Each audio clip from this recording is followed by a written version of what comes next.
sono tutti schierati sulla griglia di partenza ancora pochi istanti e il semaforo del Riccardo Tormo di Valencia si spegnerà per dare il via alla gara.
poco la regia ci porterà in zona podio per assistere alla cerimonia di premiazione.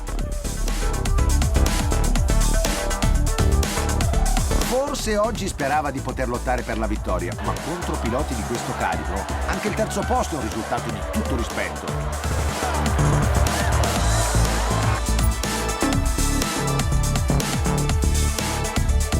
Eccoci in collegamento per la cerimonia del podio. È stato un weekend dove tutti hanno dato il massimo, ma oggi questi piloti hanno dimostrato di avere qualcosa in più rispetto a tutti gli altri. Il pubblico li sta incitando a gran voce e finalmente possono godersi il meritato momento di gloria.